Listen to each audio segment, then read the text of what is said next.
Let's hit the randomizer. I'm gonna go ahead and just hop in here. Not standing out. I got the randomizer on mobile this week, guys.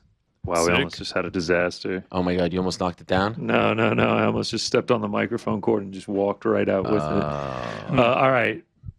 Randomizer on mobile. Let me hit that one more time. Sorry about that, Frank. There we go. It looks like Frank actually will be first. Rick second. I will go third. Chris Gutierrez, the pick of one Juliana Pena. What a pick. Nice. That's a great pick. So, Frank, you'll be going. You'll be leading us off here. Sure. So I'm going to stick with the UFC card. And I'm going to go with Jennifer Maia and Viviane Araujo over 2.5. Love it. You really seem like you love it. Sorry, we're working on some framing. By the way, the 3-shot is brutal, Alex. I mean, I'm just chilling, drinking my water. The 3-shot. I'm looking down. I'm looking down at the. By the way, it's actually impressive that there is a 3-shot. Yeah. How did they split the picture like that? They must have done two of this shot. And it's like we're not even in the same room yet. We're actually in the same room. Yeah, I mean, you can jump in the box. Okay, go ahead. Obviously, we're watching the stream. I know. That brings us to Rick. Keeping it simple, I'll take one Terrence McKinney for this parlay. Why are you laughing? I'm thinking back on Rick's sneeze. That was just so random. He looks so unpleased by this. It was just so I have ridiculous. no idea. I very well may have sneezed, but I wasn't even aware I was live. But I mean, again, it speaks to the whoever unprofessional, sneezed. like, There was a Frank and Joe. Okay, It sounded like it came from the Zoom. It was a full body was sneeze straight into the mic. Yeah, that if it was a loud sneeze, that was probably me because I have a very strong aggressive sneeze. But yeah, I mean, just it's been a clown car with Frank and Joe driving it today in terms of making sure you have set sure precedents. You mute happen. yourself, and then one time you decide not to mute yourself, and it's Joe and I's fault. Yeah, I completely agree with Frank. Thank you. Yeah, Joe. that's not cool. All right, who's next? A little CJ on the show there.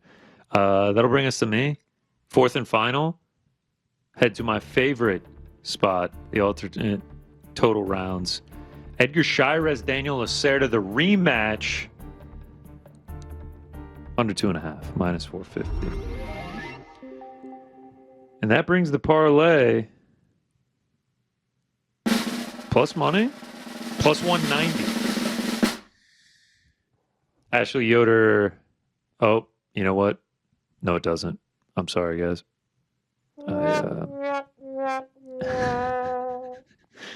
You're on top of these. You're on top of these here, Frankie. Yeah, no, we're still at plus money. Looks like it's going to be Another win for us.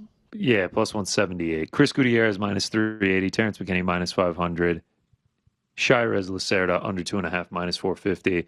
Maya Araujo minus 500. Plus 178. Okay. Another dub coming. Keep the train rolling. Big dubs. What about for you? I'm feeling good about it. So, yeah, I'm actually going to do my picks because of the busyness of today. First time in a long time, no graphics. Wow. Prepped. And, Jedi's going to be pissed. Yeah, no, I mean, he doesn't get much play on those anyway, so I'm actually kind of doing him a favor here. And I'm reading off the phone for my notes, and the notes are short, but I will give my... So you can't go to a full screen of anything. Can you pop your collar while you do this? No. The zip up is already going far enough. I can't pop the collar. So I'll just give my three favorite plays. One actually comes off of the man that just joined us, and then I will bounce to Rick for his favorite play of the week because it's a very juicy one. It's very interesting. I'll start in the UFC though. I took Chris Gutierrez as Juliana Pena did a little bit earlier in the week. That line is getting big time juiced. I mean, it is absolutely flying down. But yeah, I think the leg kicks are going to pay dividends. I think he's got a lot of advantages in the matchup. The speed and also him getting a full camp and Alatang being on short notice. Another one that I believe is still at plus money on a couple books. Michel Pereira taking on Andre Petrosky. I'm going to take the over 2.5 in that one. Pereira, 7 straight over 2.5. Despite how crazy his fights can be. And then combined between the two in their UFC careers, 11 of 13 over the 2.5, and you're getting it at close to plus money, if not plus money. The stats, the line should not be what that is. And then I will go to Manchester, to Influencer Boxing. Wait, there's odds? Oh yeah, there's odds. Wow. Yeah, on a couple books out there are odds, and I'm assuming DraftKings will add throughout the week. But I am actually going to take the main event, KSI Tommy Fury. I didn't know there were odds. Legit. Oh yeah, We haven't talked about this. I think weren't we waiting on something? Like weren't we waiting on Dylan Dennis or something?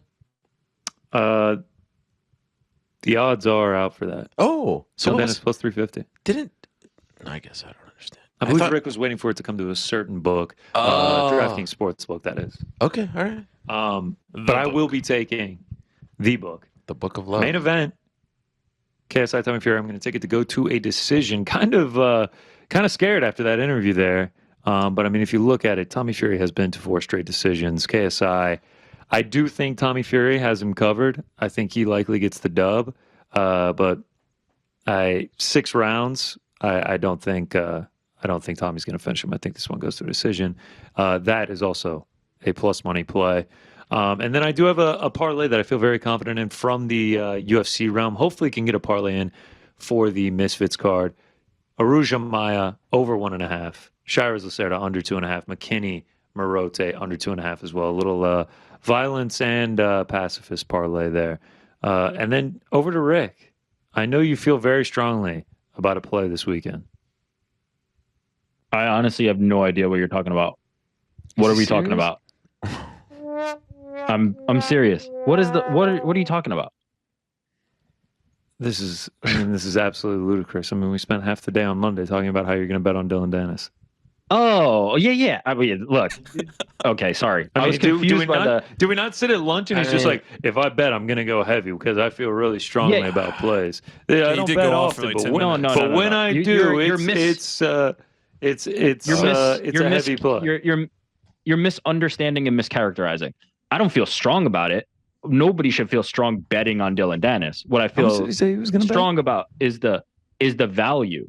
The value is there on Dylan Dennis. I'm going to bet on Dylan Dennis, no doubt. I don't know if the line is out. I was looking on FanDuel.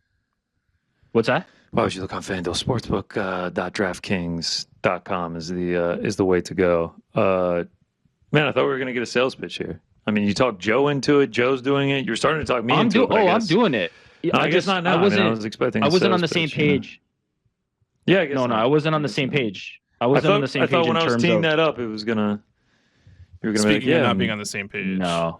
Listen, I never bet. You can't. You can't feel strong about betting on Dylan Dennis, but man, too much value to deny here. Like I just can't. There's no world where Logan Paul should be that big a favorite against Dylan Dennis. So. And Dylan Dennis shouldn't be this big an underdog. Like he is, regardless of what the last few years have looked like, he's a fighter. He is a legit fighter. And Logan Paul is a WWE star who boxes occasionally. So yeah, no, I'm on Dylan Dennis. I was confused by this is not an endorsement of Dylan Dennis. It's just a play that is devoid of emotion. I would, I don't feel particularly compelled, but I see the value, and Dylan Dennis has the value in my opinion. Thanks for watching. We appreciate it very much. Hey, if you like this video, give us the old thumbs up. Subscribe as well. You could get many more of these videos on the channel, so please do that. We would love you forever if you did so.